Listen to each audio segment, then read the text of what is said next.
Welcome to the world of Asgard's Chosen. It's the end of the Bronze Age. A new era begins. You've recently discovered how to extract iron from the ore in the peat bogs. It's best to use your new discovery before others use it against you. As a Teutonic lord, your duty is to ensure your family line is preserved and that your land prospers and grows. Of course, every other lord seems to be thinking the same thing.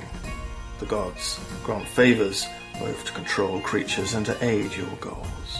Offer them the proper sacrifices, appease their whims, and you will win the game. I'm going to show you how to set up a solitaire game. This is a competitive multiplayer game, but can be played solitaire, and I think that's probably the thing that you guys are going to want to see mostly. So what we do is we set up as per the two-player rules, and I'm going to set up a random map. There is an introductory one, and you get this sheet that shows you how to set up an introductory setup. But let's show you the full game. First, we've got to draw out 3 land tiles, and the starting ones. These have this hammer icon on. So I'm going to grab 3 of these. There is only 3, so no worries there. And then we're going to randomise the rest. And for a 2-player game, we need to just add 4 more. And then shuffle these together. To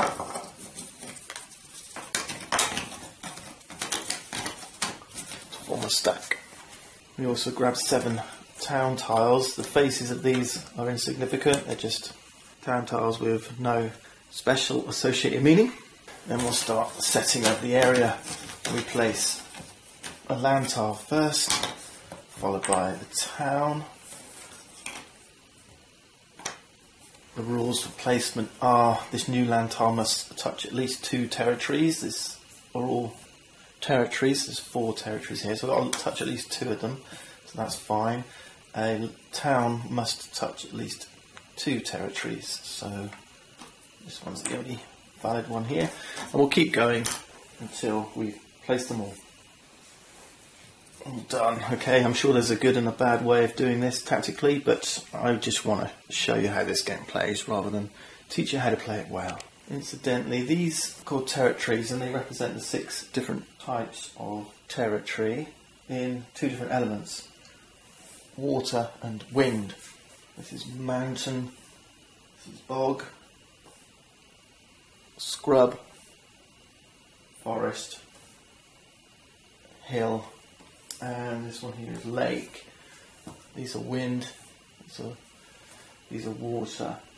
Incidentally, I noticed, only just actually, that underneath the insert on this tile here, that's scrub and bog, this bog tile, there's this little sticker that comes and it tells me I need to replace that wind with this water. So I'm going to cut this out. Okay, so this should be on here. That's fixed. So here's our towns. These purple circled ones, those are enchanted lands. There's 4 types. There's the water mastery and the wind mastery.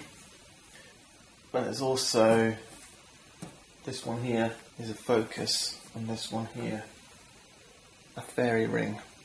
Our aim in this game is to, across this board, build armies, fight battles, capture new lands, and in doing so appease these gods. Each god requires different things to be appeased. So for example, tier here says have 5 or more control markers currently on the map. Alright, so you've got to control 5 of these territories, and that will appease this god. Whoever appeases the most wins the game. Okay, so the objectives are written on all these god cards. Each player starts with 10 of these, and there's going to be a deck building element in this. Let me finish the setup and we'll talk through gameplay. So let's do the player setup. We take these 10 god cards. We also have 2 meeples. We have a male and a female. These are our heroes. I'm going to be blue. We'll take 2 hero tiles to go with them, a male and a female. And 9 control markers, these blue cubes for me. We'll give our 10 god cards a shuffle. We start by drawing 5 cards into our hand. There's also 2 creature decks. We're going to need one of these at the moment. This is one full of silver cards, silver borders, and one with these gold borders, just much thicker. I'll put this one to the side for now. This is creature deck 1, gold border, wolves in the corners. Okay. What we're going to do is pull out some of the starting cards. These are the ones with the S in the top right corner. Once you've got your 8, give them a shuffle. Once you're done, you draw 3, and we get to choose one of these to start the game with and add to our deck. These are going to help you in the course of the game. I'm going to take this Merzberg chant. The artwork's really nice on these cards.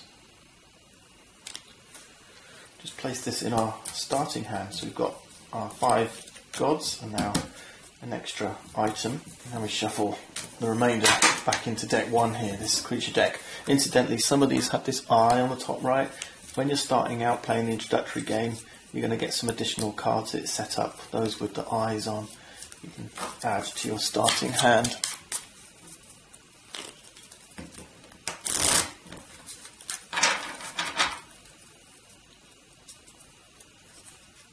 Once you're done shuffling, we're going to use this deck now to set up what's called the Tish. So to start off, we're going to draw 4 cards, place them in what's called the bottom row. Okay, and then we'll do the same for the top row.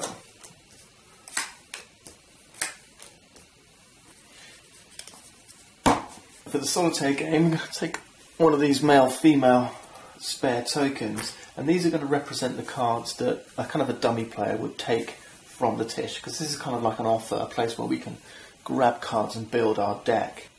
So to do this, we place the male on the first one from the left here, and the female one face down on the third from the left.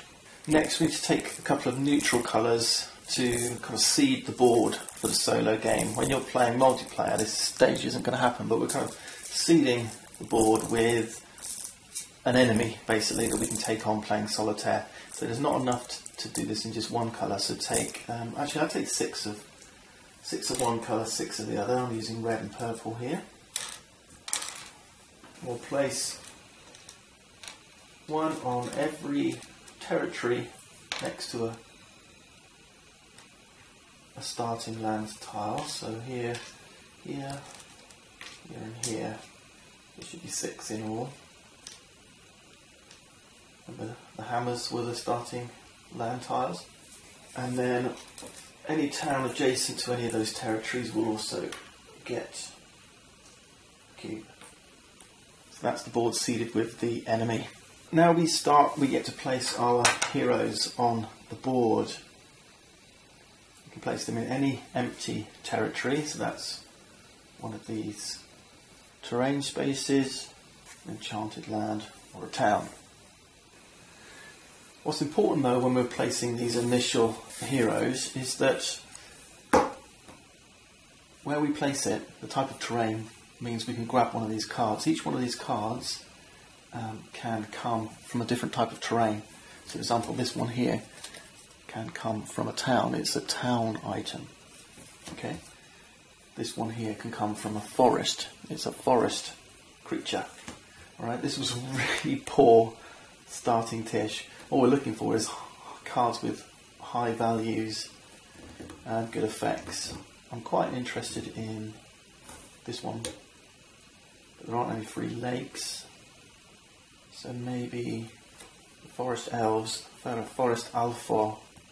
So first off, I'm going to place one of my heroes in a free forest space. There's one here. And every time you place in a terrain like this, you put one of your control markers in there with it. And because I'm in a forest, I can grab this one, any one from the top or bottom. This one's the forest alpha. This goes in my hand, so I'm going to have a good starting hand, and this is created a void. So we replace, and we've drawn a hill, a giant spider. There's only one hill on the board and it's already occupied, so I can't go there. So let's stick with our original plan. These tokens don't really mean anything, you know, they don't stop you taking those cards. So I'm going to go into this town here. I'm going to grab this from the Tish, so that just stays in the vacant spot. Erela's amulet. And fill the void. And we get another giant spider. To refill the Tish, you slide the top one down and a new card starts in the top. And that's important once we start the gameplay. The only other thing on the board that I've not shown you yet is this Barrows card. And this is where sacrificed cards will go. It's like a graveyard, okay? And locations will go this side, items will go this side. We'll talk more about that as we get into it. But there's a maximum of 5 on either side. Anything beyond 5 gets banished. Banished means removed from the game. The game's going to consist of a number of phases. The Tish over here is where we're going to go and try and add cards to our hand. Once we've got through, we're going to be playing cards, right, into a discard pile. The effects take place. We draw a new hand for the next turn. And then once your draw deck's empty, then you reshuffle and you draw a new hand, okay? So it's kind of traditional deck building. You're grabbing cards from the Tish over here on the right. Keep a sight of your objectives. To win this game, we've got to appease 7 gods. Here's our gods. So we've got to be doing stuff like, we talked about that one, Freya here, remove 2 town control markers. Okay.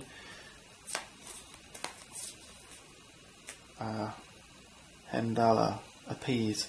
After a successful battle, control most wind terrains. Minimum 3, remove 1 wind control marker. Okay, so you don't know what those things mean yet, but those are the things we've got to keep an eye on.